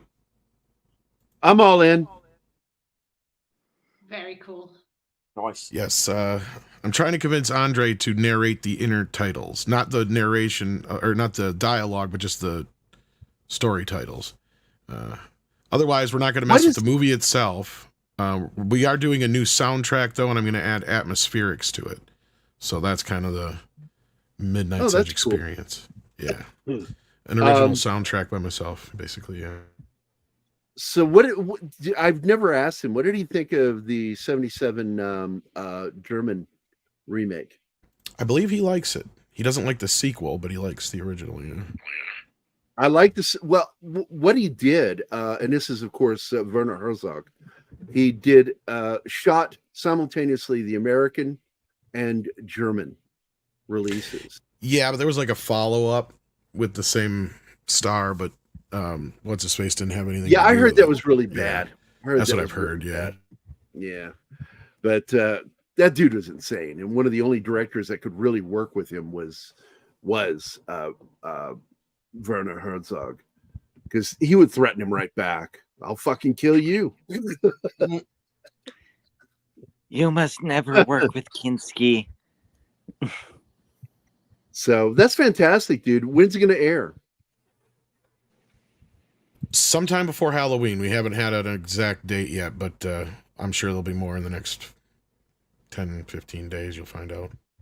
That's fucking fantastic. I'm actually almost done putting the movie together. There's just a few other things we'll have to do to it, but yeah. So kind of fun. Hopefully you guys enjoy it. Absolutely. And Werner Herzog Nosferatu was partly filmed in my hometown. You need to get checked for vampires. Yeah. That town was infected. Where was it filmed? What town is he talking about? Yeah, where, Sander? What's your hometown, Sander? Let us know. You're asking him to dox himself. Well, not give his fucking address. I'm curious. It's the town. I'm sure there's enough people there that, nobody will know exactly who he is. I mean, God, I hope there's enough people. Watch him live in a town with like 15 people. That's not a town. That's not even a village. That's an intersection. Yeah, it's an intersection. So, did he say yet? Nope. Yeah. You had a terrible time in the town. Kinski beat people up every single day. It was monstrous. But they had good chocolate chip cookies. Okay. Yeah, there's like vegetables that are being sold with, and it's not, they don't put the name of the vegetable on there. They put a quote by that sounds like something Werner Herzog would say about the vegetable. And what is the point? Because in the end, you just die. This vegetable, it is surrounded by death. And then it dies as it is consumed by the animals that eat it. This includes man, who's the darkest animal of all. Yeah, that's the sort of shit that Werner says. So again, I would like to see the baby. Keep him away from the baby. The baby. I want to thank Penny for being here. She was the first one on the show in the chat. Christian DeLorme, Snortapoopus was here. Hello. Just another red shirt was here. Andy Morrow, he's on the fucking show. Oh, we need to stop listening to people that are on the panel. Fleischer Fred, Andy Morrow, Read by Nature, Jason Knight, good buddy of mine from Springfield, big horror fan. Dragon Ruse, Eastland Burkholder, JPR8PH1. I don't know how to pronounce that. Yeah, I love it. Like... But Martine added to that. Yes, Gerry, that's a name. Radioactive, Man Squat, Parrot Head. David C. was here. Max Demon. And Max Demon, I want to thank you again for your contribution day. That was really wonderful, man. Thank you very much. FKHC 2005, also known as Tim. Jeff, is it Rober or Raber? Raber. Let's see. Hey, it's me in HD. Mephisto was here, of course. Good friend of ours. I'm surprised he didn't drop in with us. Sandra Hammerslag. He said that it was too late. He has an early morning tomorrow, and Yeah. he's even further ahead than I am. I do like that guy. I really do. Peter Vinkman's fan site, also known as Vinkman's Girl. Darth Plato and Curtis Selby were here. And I want to again pop this up there real quick in comments. Let's get it up there. Boom. $50 gift indeed. Thank you so much. Just for one word, $50 a word is what you paid for that comment. That is so awesome. Thank you. And Tim, the cheap bastard, $1 didn't say anything. Not a goddamn thing. But he'll light up my fucking messenger tonight, which I enjoy, by the way. I like hearing from him and Andy Morrow. They send me some good stuff, memes, commentary, ideas. And I know that both of them like the idea that I will be doing on October 28th. We will be celebrating Military Monday, the 609th anniversary of the Battle of Agincourt, with our breakdown on Military Monday of Henry V. Or if you just read it literally, it's Henry V. Latin numbers, man. Latin numbers, Roman numerals. So thanks again, guys. I appreciate you guys being here. Great panel today. I appreciate it. Chris, thanks for popping in and joining us today. Tom, as always, thanks for being here. Even though this was not your cup of tea, I always enjoy your company. Oh, I love the movie. I just don't know that much about it. That's all. It's really just a matter of I wish I had more to add to the conversation at the end of the day. Yeah, it's great having you here no matter what. Always enjoy it. Indeed. Okay, if I could interject real quick about my first viewing of this film. Yeah. It was at the late great Charlestown Square Mall Theater in North Charleston, South Carolina. The theater was right between an Orange Julius and a Walden Books. So I had my three great loves of life right next to each other. Pizza, movies, and books. So made it a pretty memorable experience. He said the name of it. It's the home of where they make Kettle One vodka. So where is that? Schiedam, I think. Oh, there it is. It's Dutch. Okay. And it is, by the way, it's on water. And I thought that was interesting when you see the opening scene of the 1977 version of Nosferatu. And by the way, I really find it weird remaking Nosferatu because all Nosferatu was Dracula. And they tried to get away with not paying for the rights to it. And they got sued and nearly had the movie destroyed forever. Yeah, if it weren't for one or maybe a couple of other holdouts, there are like I think they found three or four. Because Tom and I talked about this before, that they ended up finding more copies of the film survived the burning.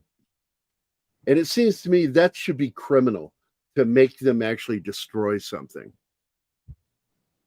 That's a crime. To destroy art. Yeah, I agree. So fuck not Von Helsing, what's his name? The Irishman that wrote Dracula. Fuck his wife. Because she's the one who did it. I believe that's Rotterdam. what Bram did. What's that? I said, I believe that's what Bram Stoker did.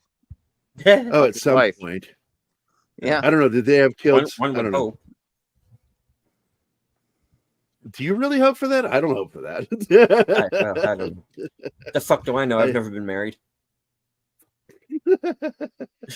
And Gary's like, you lucky bastard. Hey, Tom, did you see my Lopan picture? No, I don't think I did. Oh, this one? Yeah.